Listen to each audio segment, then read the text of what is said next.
Welcome into the Autzen Audibles Podcast. I'm Matt Preem. Welcome to your Thursday edition of the pod. And today we're going a little different here. We're going to talk some recruiting. We're going to talk some Oregon UW.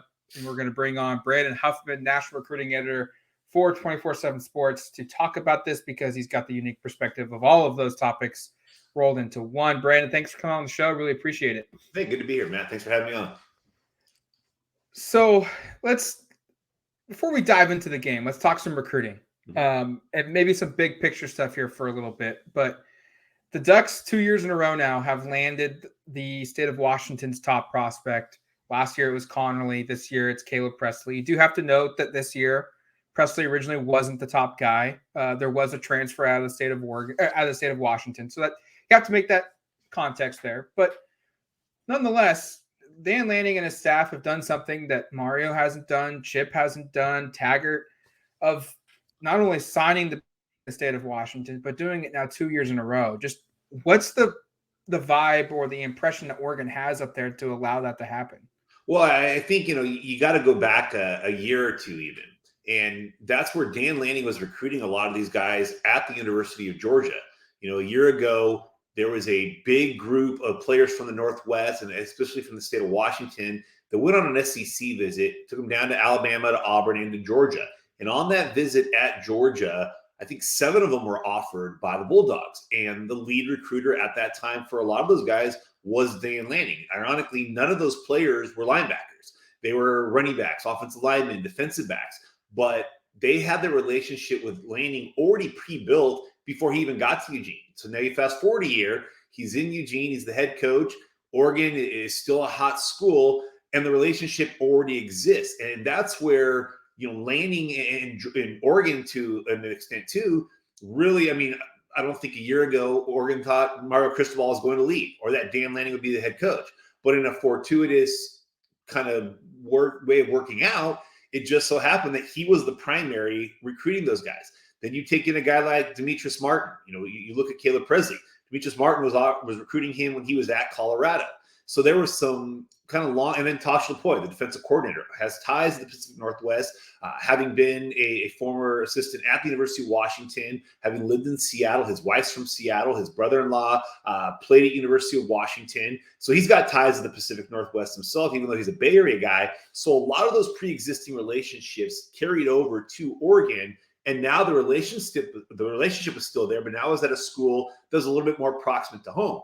That has worked out into Oregon's favor, at least in the 23 class. In the 22 class, when they got a player like Josh Connerly, that was 100% Adrian Clem. And I've shared that on this podcast before. On New Year's Eve, I talked to Josh the day before I went down to San Antonio for the All-American Bowl. He had named the top 5, and Oregon wasn't even in it. We were going to release the story. He was going to announce it on New Year's Day and then chose to push it back a day so he could announce it when he got to San Antonio, and it became a top 6, and ultimately Oregon climbed from 6 to 1. Right. That was Clem. All Clem, really, on that one to get them back in it, and then allowing Lanning to be a part of it. But you really saw the 23s and the 24s that Oregon is in on with Washington going back to that relationship that was started in the summer of 2021. Let's touch on Caleb Presley here for a second. Top 3 player in Oregon's class, just outside the top 10 for his position group nationally. He's kind of in that fringe where maybe he could push his way into the top 100 maybe. Just what's been your impressions of him so far through his senior season? Yeah, in fact, I'm going to get to go. He will not be in Autzen on Saturday because he will be playing his own game in Seattle at Memorial Stadium. I saw them in week 3 when they played at Lumen Field, which is the home of the Seattle Seahawks. Big NFL stadium, and Rainier Beach came up short against O'Dea High School, which is their longtime in-city rival. Garfield's their main rival, but O'Dea is the private school, and Beach and O'Dea have had some legendary clashes. And in that one, O'Dea got the upper hand. But since then, their only 2 losses come to the number 2 and the number 3 state teams in the state in O'Dea and Eastside Catholic. And Caleb Presley is the big reason why Beach is, kind of a trendy pick to be an upstart in the 3A playoffs, which start this weekend.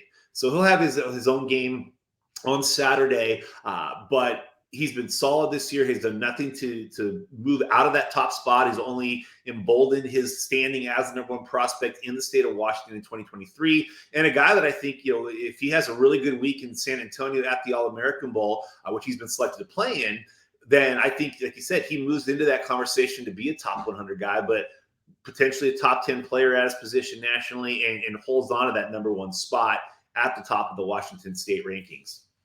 Someone that could potentially be here, hasn't been fully decided yet, is Jaden Lamar, another 4-star. He's committed to Notre Dame. He's been to Eugene once already this year. What's just the latest with Jaden Lamar and his commitment to Notre Dame and interest in Oregon? Yeah, I think the Notre Dame commitment right now, you would have to say it is not solid as oak. He hasn't decommitted, and then the Irish offered his brother, Jayshawn Lamar, 2025 prospect, at Lake Stevens, on the heels of them taking a third running back in this class. It was right after Jeremiah Love committed to Notre Dame in mid-October.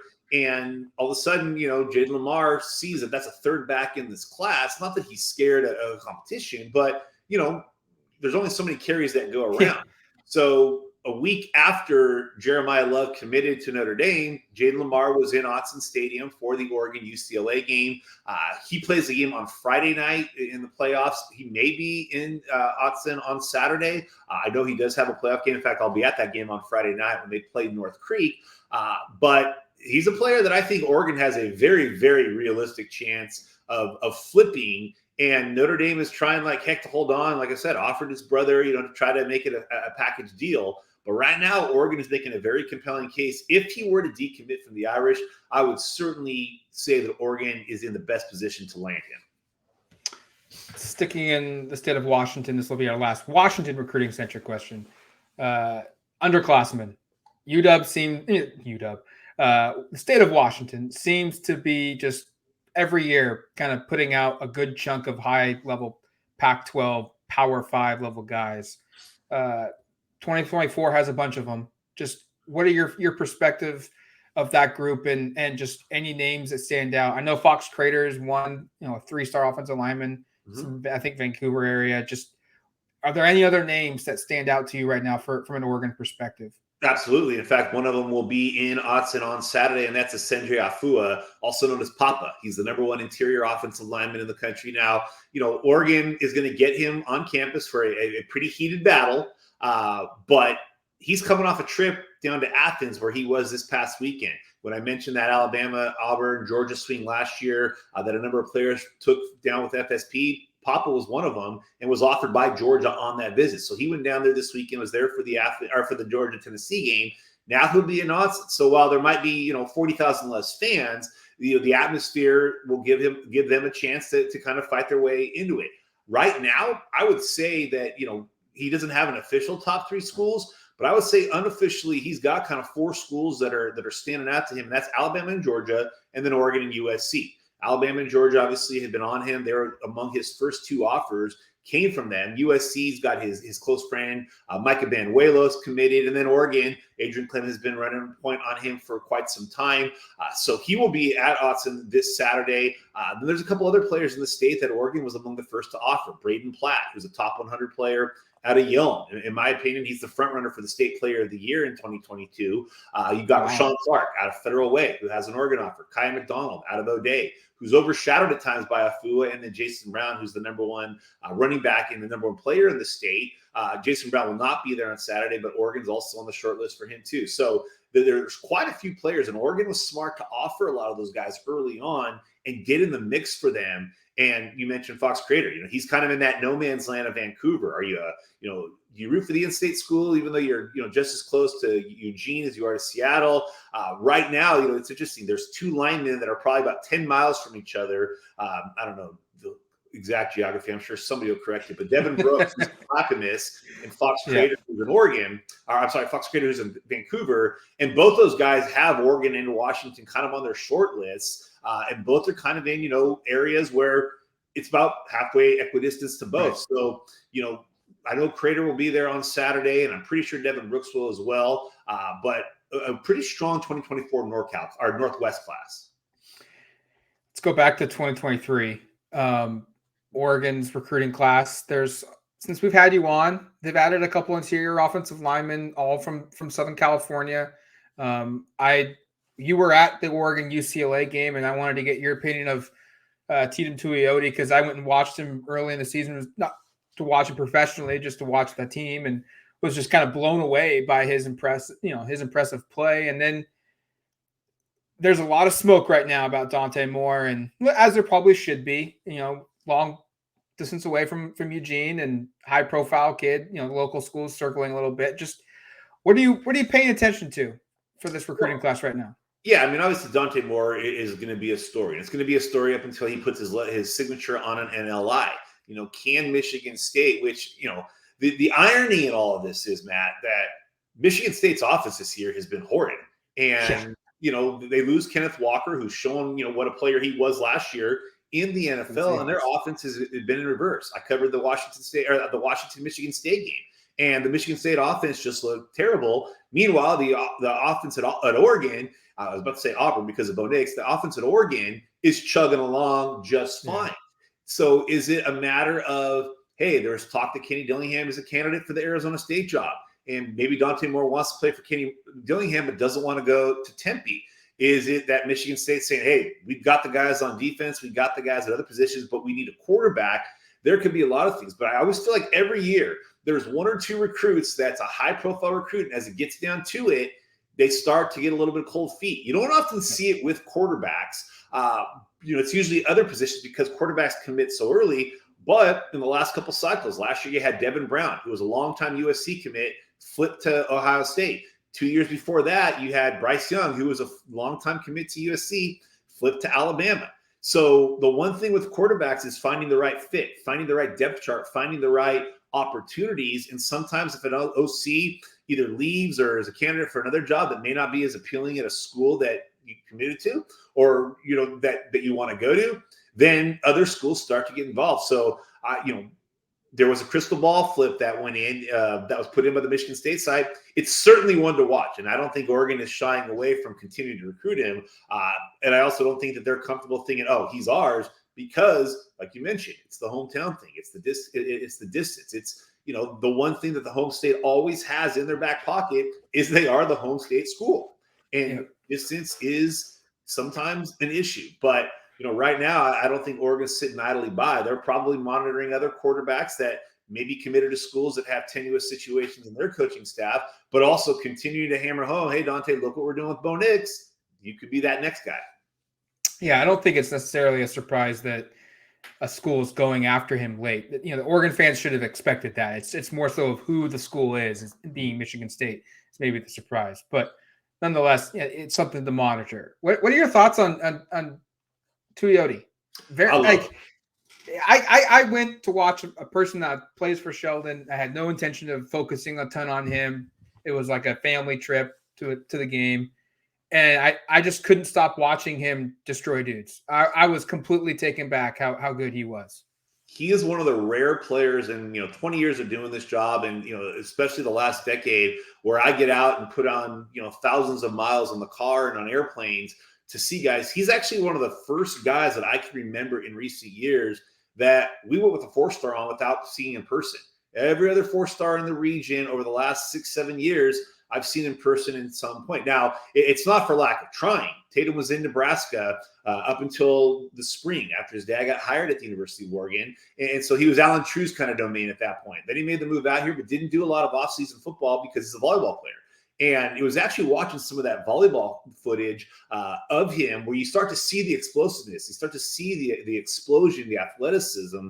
And, interestingly enough, before, I saw you at the Oregon UCLA game, 2 days before I was at Westland High School and, talking to a couple of those players. And, one of the questions that Sam Levitt, the quarterback committed to Washington State out of Wesleyan, I was asking, what other schools are you going to? I told him, he's like, you're going to go watch Sheldon? I said, no, actually, because I'm driving down there on Saturday, I'm not going to get to see them on Friday. I wanted to go watch a game in Vancouver, and then I wanted to go watch Levitt play the next night. He said, man, Tuioti, monster. Like, when in this day and age of social media beef where kids can't ever take a loss, for him to just basically say, like, dude, that dude was a stud. And then his teammate Mark Camper at West was like, yeah, best player we played against.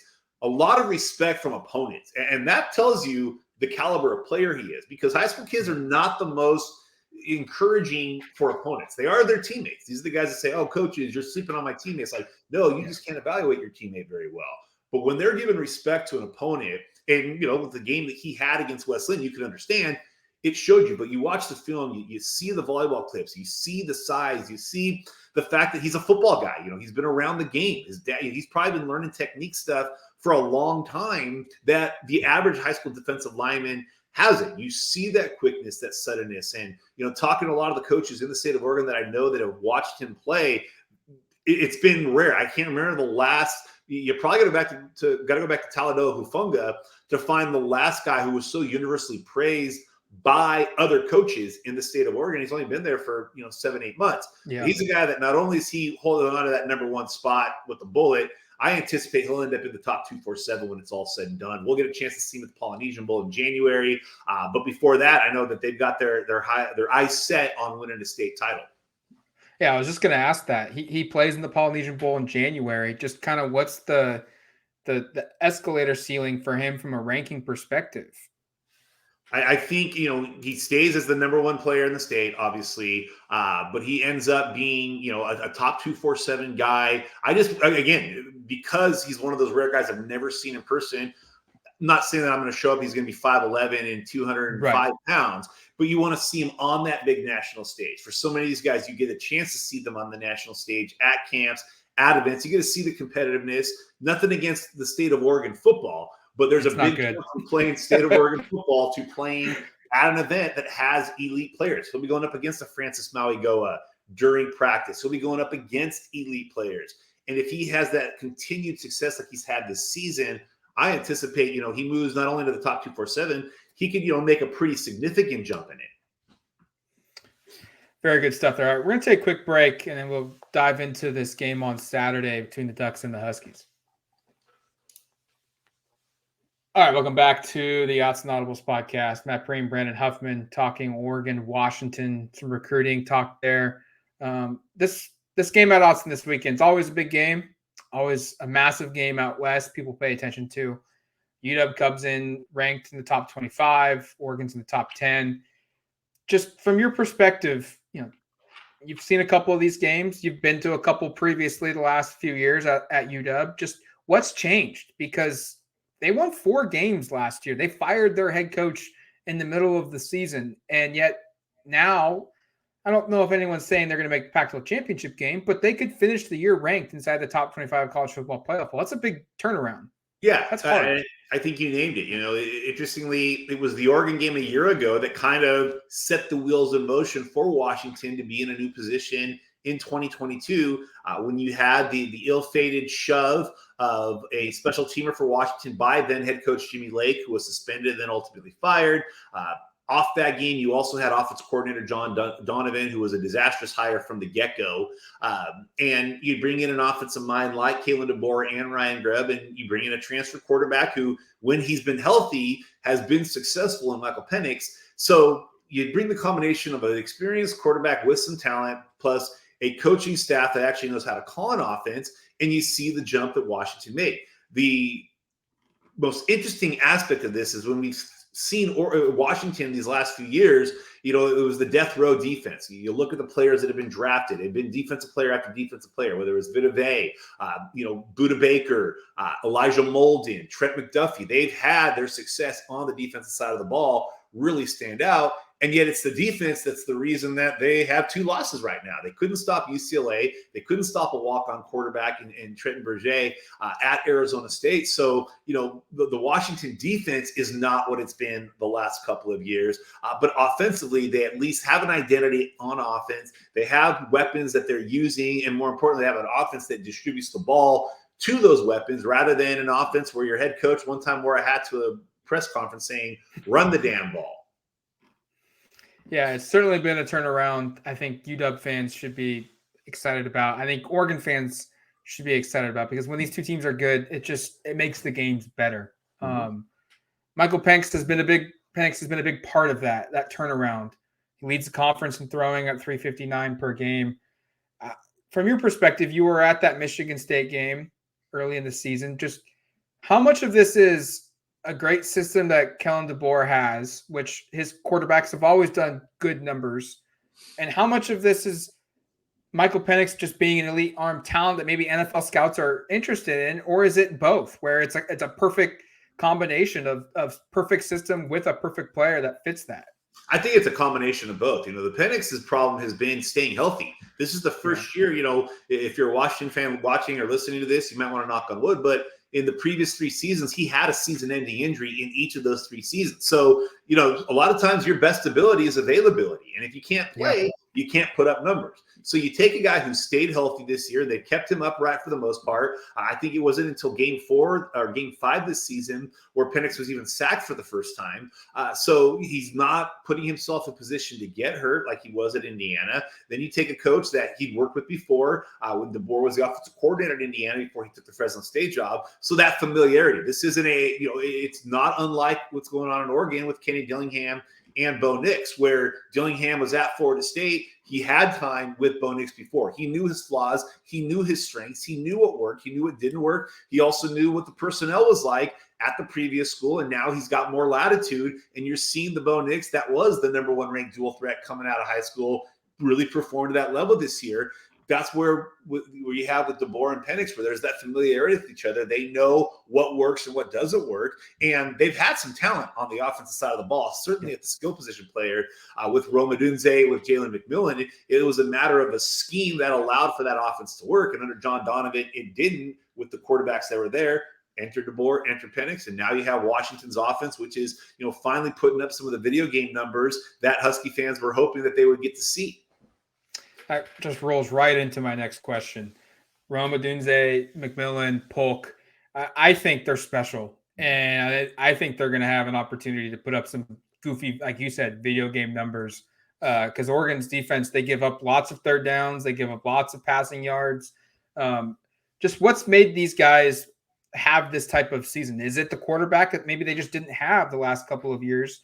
Or are these guys, in your eyes, potential NFL prospects down the road? Yeah, Jalen McMillan was a top 50 player nationally and All-American. Rome Odunze was a top 150 player nationally and Polynesian Ball All-American. Jalen Polk was a productive player down in Texas high school football. So they were already talented. And it was just a matter of being in a scheme that utilized their receivers. Again, you go back to the press conference where Jimmy Lake wears the run the damn ball hat. It was clear that as a defensive-minded coach, he wanted to win with the defense and by controlling the line of scrimmage and running the ball. You go look at Oregon now, you bring in a defensive coordinator, but he's a defensive coordinator, a defensive-minded guy who said, dude, let's have the most dynamic offense that we could possibly have. Let's let our quarterback make a ton of plays. Let's get our ball, or get our passes to offensive tackles that are lining up at tight ends. Let's give the ball to our linebacker. There's the creativity, and, you're seeing Oregon's offense benefit from that, even though they have a defensive-minded head coach. At Washington, he didn't have that under Jimmy Lake. He didn't want to get cute. He didn't want to get creative. He wanted to just win with the defense. But the problem was the offense was running some variation of the prevent offense, and they weren't doing anything. They were not moving the ball. Now you get a coach who likes to chuck the rock. Now you get a coach who's got a quarterback in place that can distribute the ball to those guys. And that's where I think you've seen Odunze, McMillan, and Polk all have the big jump in their game from 2021 to 2022. The funny thing is, Junior Adams leaves Washington. Washington's receivers improve. Junior Adams gets to Oregon. Oregon's receivers improve. So it doesn't seem to be its individual coaching because Junior's a good coach. And you're seeing the Oregon receivers have that success this year. I think so much of it is just scheme-based where now those receivers are in a position under this new offense under Ryan Grubb and Kalen DeBoer to be utilized right. And Junior is now getting to kind of, say – you saw a bettering of Washington's offense a year ago when Junior Adams took over the interim OC duties. And you're seeing that coaching with the Oregon receivers, the jump that a guy like Troy Franklin has made. You're seeing that coaching does matter, scheme does matter. What's just your biggest concern for Oregon going into this game? Is it their matchup against their receivers? I think so. I think the one thing that Oregon really did a good job against UCLA was really, making those receivers pretty ineffective until late in the game. Obviously UCLA wanted to run the ball with Charbonnet. They were going to run the ball, and it was kind of key early on that UCLA ran the ball. But they also don't have the receivers that Washington had. So Oregon kind of was able to force UCLA to pass, kind of understand the run game. Well, now with Washington, they don't run the ball that well, but they throw the ball really well.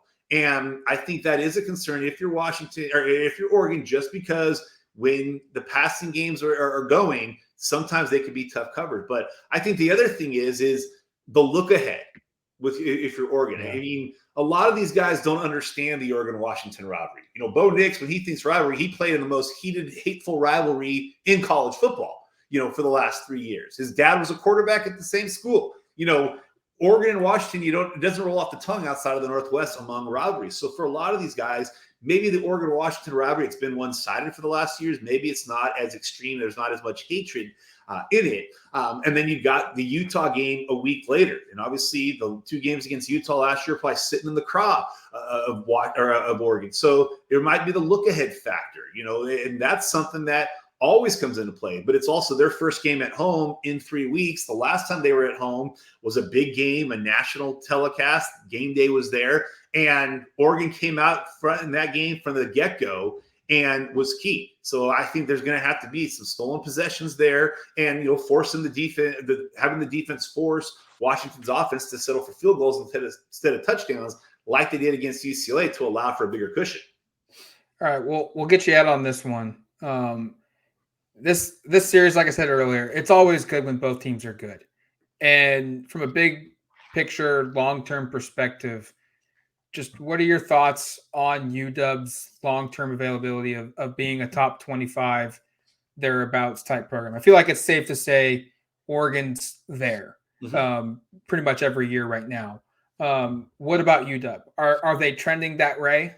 Yeah, I think they are. I think you've got a coach that, there is an offensive identity. And we've heard for years the cliche, defense wins championships. You know what? Yeah, you have to have a defense to win a championship because it's a 2-sided game, 3-sided if you count special teams. But we're in an offensive era, and you have to have the ability to score points. And, if you're going to give up points, you got to score more than the other team. It's a pretty simple concept. I think Washington kind of has that offensive identity.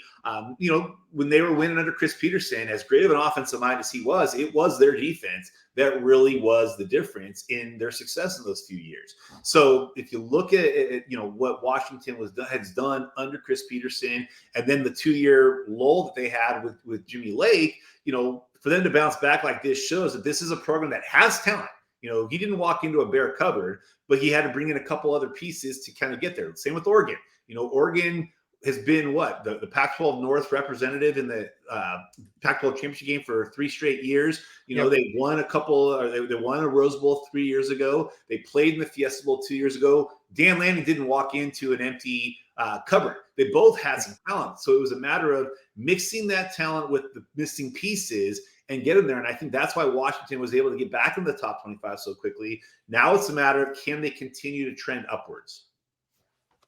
Brandon, thanks for coming on the show. Really appreciate the insight into UW, Oregon, also Oregon recruiting in the state of Washington and beyond. We'll have you on probably closer to National Signing Day down the road. Thanks for coming on.